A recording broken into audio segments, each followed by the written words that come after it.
Hello, my name is Natalie Robertello. I am a sports dietitian and owner of BeFueled Sports Nutrition. We help athletes and active people fuel their mindset and fuel their body to enjoy all of life's adventures and fuel for their sport. I am so excited to be here today to help you get moving for our little roses. So without further ado, let's talk about nutrition and how it can help support you. So I want to break this up into two different recommendations. I know that some of you are going to be focused on, different types of activity to support our little roses and get moving for our little roses. I know some of you may be out there walking, some of you may be running, maybe you're swimming, maybe you're cycling. Whatever way you are going to get moving, we are going to talk about how nutrition can support you to do that. So one of the things that I really like to focus on with all of the active people and athletes that I work with is the concept of performance plates.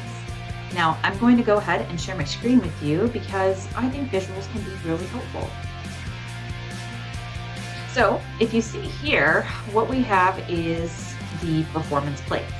Now, when we talk about a performance plate, it is a wonderful way to work on plate balance and nutrient balance. Now, if you look at each of these plates and you look across, you can see there are different ways, different forms of training or activity that you can enact and use as a guide for your performance. So if you see here a low intensity, or maybe it's a rest day, if you are maybe walking or you're doing some light weight training, casual walks, you are going to be focused on using this light training plate as a guide. So you can see here, it's half of your plate is going to be color, which are your fruits and vegetables. A quarter of your plate is going to be your carbohydrates, which are things like grains, pastas, potatoes, other starchy type of carbohydrates. And then you have a fourth plate of your protein, which is going to be animal products, plant-based protein products, and so forth, including dairy as well. And then we have a little bit of fat on that plate too. So if you are, let's say, maybe doing a little bit more, let's say you are a person that's consistently and regularly active throughout the week, or maybe you are training for an event, or you're doing something like a swim, run, let's say cycling event, I want you to consider looking at these moderate intensity training plates, as this might be a better way, and maybe for some of you, even a hard intensity performance plate. You can see the major difference is that the only thing that changes is the carbohydrate need on that plate. That is because when you are training more, when you are moving your body more, your body has a higher need for energy, and the major way that we get energy is through carbohydrates. So make sure that you are increasing those carbohydrates on those plates as you are exercising and moving a bit more. All right, so this covers the performance plates, and let's not forget, this should be done for each of your meals. At least 3 meals a day is what I want you guys to be focusing on to best support yourself. Even if you are going for casual walks, you're still moving, you're still exercising, you do need to support your body that way. So 3 meals per day, and snacks can be supportive too to keep up those energy levels between. All right, so let's move on to the next topic, because I do want to also talk about hydration. The summer is getting warmer, and with that comes an extra need for hydration. So when we talk about hydration, this is a nice way to kind of assess things, but basically when we're talking about hydration, we want to make sure that your daily needs, it's roughly half of your weight in ounces. So, just to throw out a number, 120 pounds divided by 2, 60 ounces per day would be your daily target.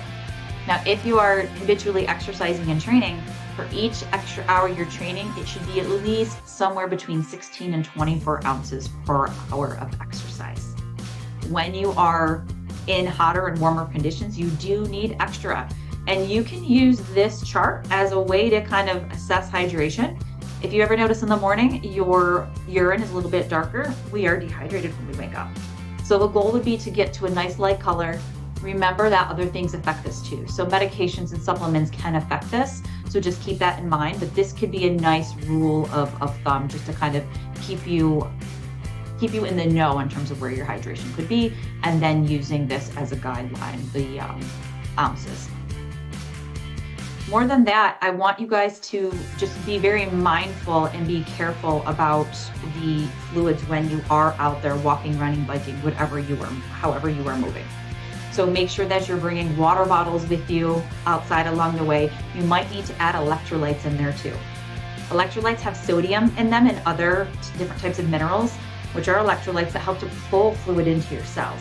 So if you have a really hot day, or you feel like you drink a lot of water but it just runs through you, you can consider adding an electrolyte that'll help get you more hydrated. If you are someone who is training over 60 to 90 minutes per day, then I would advise that you do add a sports drink into the mix, because don't forget, as we exercise more intensely, we need carbohydrates. We need more carbohydrates to keep up our energy stores. So a sports drink has not only electrolytes, but it also has carbohydrates in that. So again, longer than 60 to 90 minutes, consider a sports drink.